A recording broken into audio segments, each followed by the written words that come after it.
Bonjour tout le monde, c'est Paul de Crypto Formation. Une chose que vous devez savoir, que vous le vouliez ou non, les NFT vont faire partie de notre vie dans les 5 à 10 prochaines années.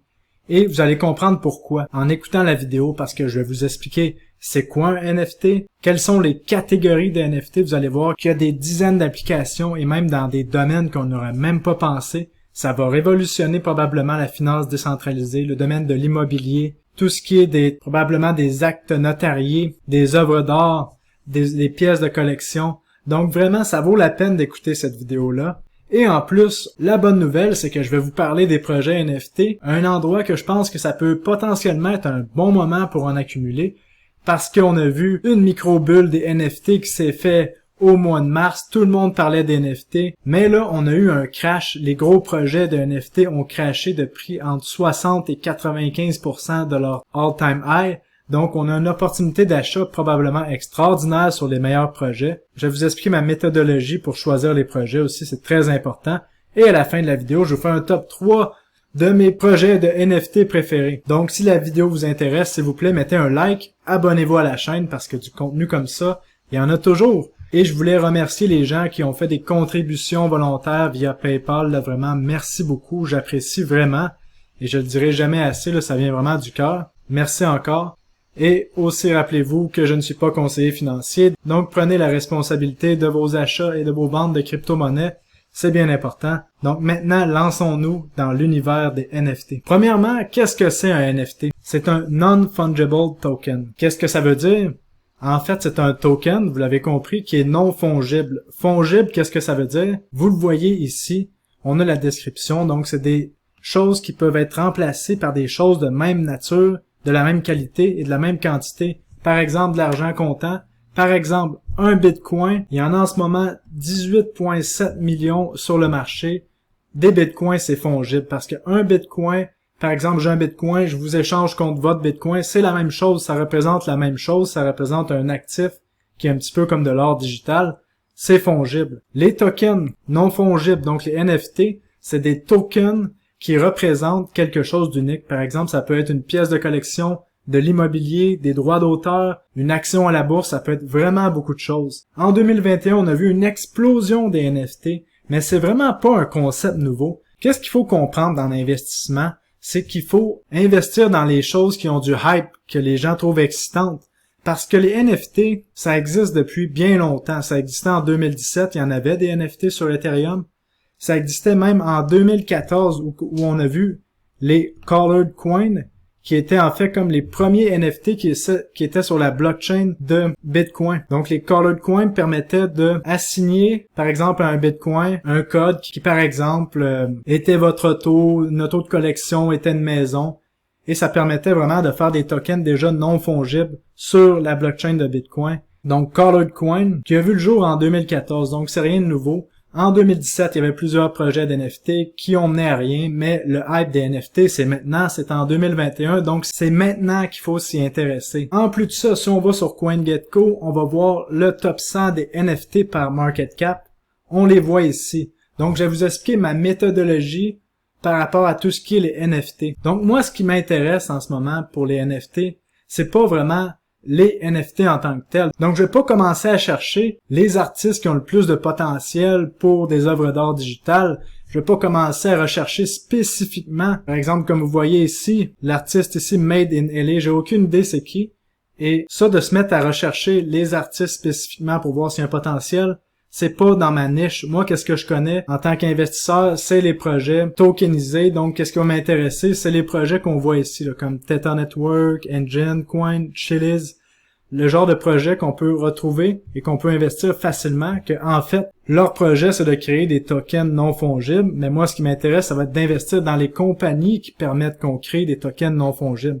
C'est un petit peu comme la ruée vers l'or. Moi, ce qui va m'intéresser, c'est les compagnies qui vendaient des appareils pour miner des pelles et des pioches. Je pense que la façon d'investir dans les NFT, si on veut pas avoir à mettre des heures et des heures de recherche, c'est de comprendre quelle compagnie va être utilisée par les gens qui créent des NFT et quelle compagnie va créer une application qui va vraiment être utilisée par la population générale. Donc, c'est la même chose comme je vous expliquais, la ruée vers l'or. Je suis pas intéressé à aller chercher, à aller creuser pour trouver les pépites d'or. Je peux s'intéresser à investir dans les compagnies qui vont vendre les appareils pour creuser. Je sais pas si vous me suivez, mais dans la suite de la vidéo, on va voir plusieurs exemples de projets dans lesquels, et je vous fais mon top 3 à la fin de la vidéo, donc continuons ensemble. Avec une partie très importante à comprendre dans les NFT, c'est qu'il y a plusieurs catégories, il n'y a pas juste une seule sorte de NFT comme je vous parlais au début de la vidéo. Et là vous voyez, j'ai fait un tableau, encore une fois, sur la chaîne de Crypto Formation. Moi, ce qui m'intéresse, c'est créer du contenu propriétaire que j'invente moi-même. Donc, c'est pour ça que vous êtes abonné à la chaîne, c'est parce que j'invente du contenu que vous ne trouverez nulle part ailleurs. Et c'est pour ça que j'ai mis des petits logos de Crypto Formation, parce que je réalise qu'il y a plusieurs personnes qui utilisent mon matériel sans citer cryptoformation.ca. Donc, s'il vous plaît, si vous utilisez mon matériel, au moins prenez le temps de citer que ça vient de Paul Crypto Formation, parce que c'est juste une question de karma rendu là. Donc maintenant, continuons. Voici les catégories les plus populaires. On a les marketplaces centralisés. Donc, il y a Binance, il y a Gemini, il y a FTX qui vont offrir un marché de NFT sur leur exchange. Donc ça va être vraiment intéressant. Et potentiellement qu'on va voir des artistes qui vont se faire de très gros noms avec les NFT. On a les marketplaces décentralisés, donc les plateformes qui permettent de vendre, acheter et créer des NFT facilement. Et dans une prochaine vidéo, je vais vous montrer comment créer votre NFT facilement. Ça va être assez intéressant. Et vous en voyez quelques-unes, là, Engine, Rari, OpenSea, TVK, là, qui sont plus dans le marché en lien avec le cinéma, Omi. Tout le monde voulait que je parle de Omi. J'ai jamais parlé de Omi parce que quand on me demandait de parler de Omi, le prix était 5 fois plus haut et il y avait eu une montée verticale comme celle-là. J'attendais qu'on ait une correction pour en parler et aussi pour la plupart des projets de NFT.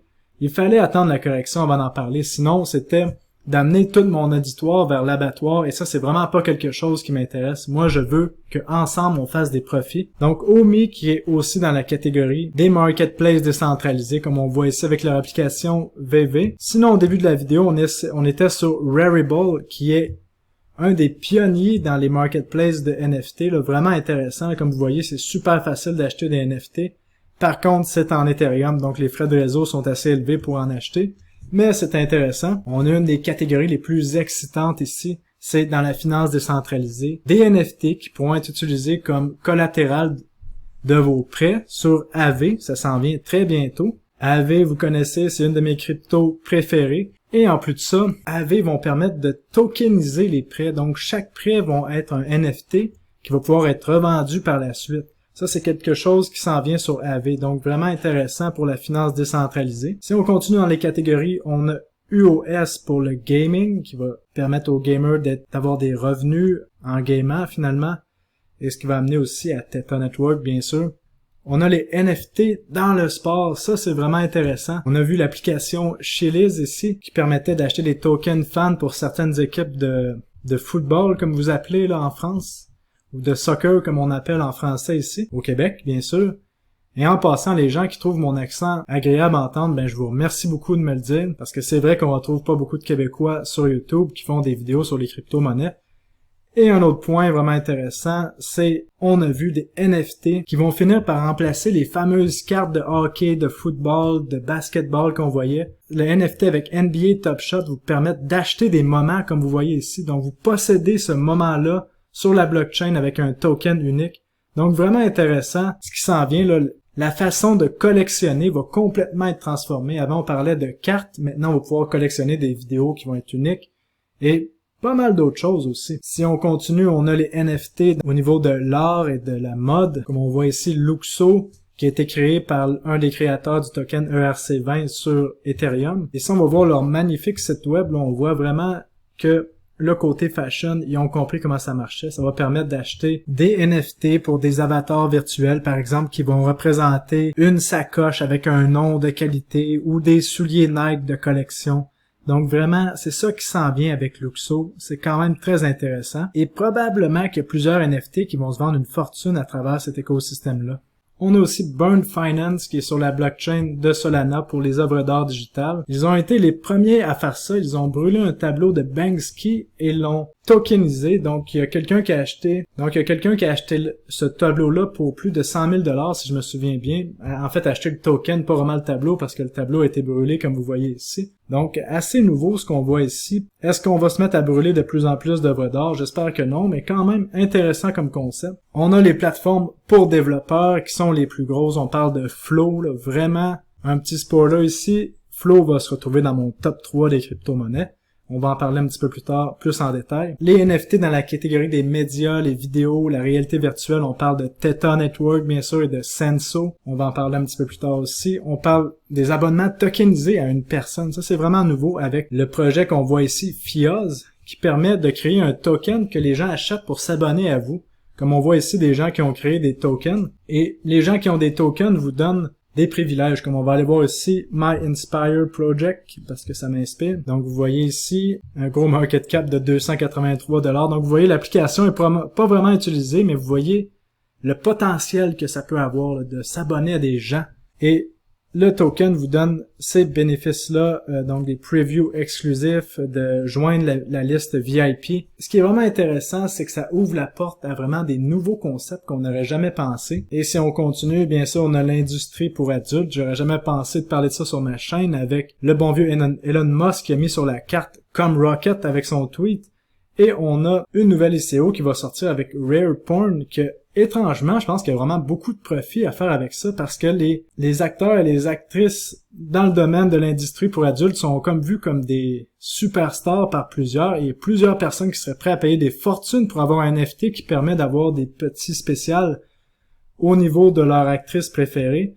Donc, à surveiller cette catégorie-là aussi. Maintenant, si on revient avec une autre catégorie, le gaming, les jeux, les mondes virtuels, on a Decentraland ici, qui permet d'acheter des terrains virtuels et sur ces terrains-là, par exemple, de mettre un casino, des gens avec leur avatar virtuel vont jouer à leur casino sur votre terrain, ou de mettre des jeux sur votre terrain payant.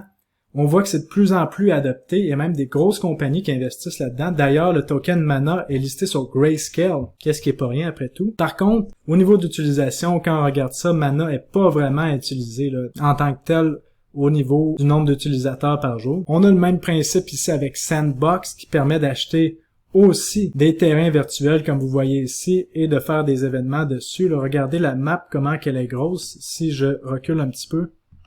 Donc ça, c'est tous des terrains qui ont été achetés virtuels, bien sûr, en NFT. On a un autre projet que je trouve vraiment intéressant, qui est OVR, qui permet d'acheter une partie de la planète, en fait. Comme vous voyez ici, il y a des petits hexagones que vous pouvez acheter partout sur la planète. Et moi, je pourrais en acheter au Québec. Je serais intéressé peut-être d'acheter des hexagones dans la ville de Montréal, on sait jamais. Et peut-être que je pourrais acheter des hexagones à Paris, même autour de la Tour Eiffel. Mais j'ai regardé, ils sont déjà tous vendus, donc une autre application vraiment intéressante, et après ça, sur vos hexagones, vous pouvez mettre des jeux et certaines autres applications. Et si on continue, on a l'immobilier avec Labs qui permet de tokeniser des immeubles, donc de pouvoir acheter des immeubles à plusieurs, d'avoir des immeubles à revenus à plusieurs. Donc ça, c'est vraiment intéressant. On a, au niveau des droits d'auteur, j'avais un bon ami en 2017 qui a créé un projet, mais il était trop tôt pour son temps. Le projet n'a pas fonctionné, mais là, on a Audius avec son token Audio sur la blockchain de Solana qui peut être aussi très intéressant au niveau de la musique et des droits d'auteur. Et finalement, on a des plateformes de vente et d'achat de type eBay, donc pour des objets réels qu'on va utiliser dans le monde réel qui vont être tokenisés, comme on parle de Shopix et de Boson qui sont en train de créer ça. Donc vraiment, vous voyez, les catégories sont vastes et on fait juste commencer à comprendre à quel point les NFT vont pouvoir être utiles dans notre vie de tous les jours. Donc maintenant, quel est mon top 3 des crypto-monnaies dans le domaine des NFT?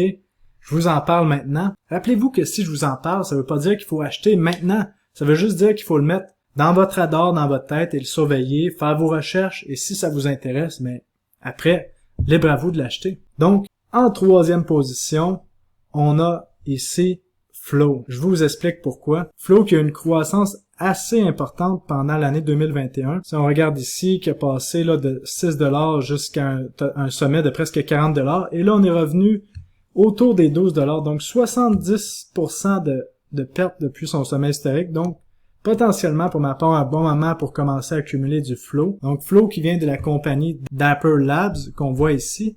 Et qui a bien sûr NBA Top Shot, et c'est ça qui a fait connaître Flow. NBA Top Shot, que je vous rappelle, qui est des moments qu'on peut collectionner sur la blockchain. On voit ici le fameux dunk de LeBron James qui a été vendu à 208 000 $ dans les derniers mois. Et en plus, Dapper Labs compte faire ce genre d'objet de collection sur la UFC et dans bien d'autres sports. Donc pour ma part, je pense que ça va continuer d'être utilisé, peut-être même adopté par une partie de la population. En plus de ça, Grayscale, en février, avait annoncé qu'elle explorait des nouveaux produits. Et qu'est-ce qu'on voit ici? Flow allait potentiellement être listé. Flow qui est backé par des géants de l'industrie et qui a plus de 500 développeurs comme vous voyez ici, 100 projets qui se développent sur Flow.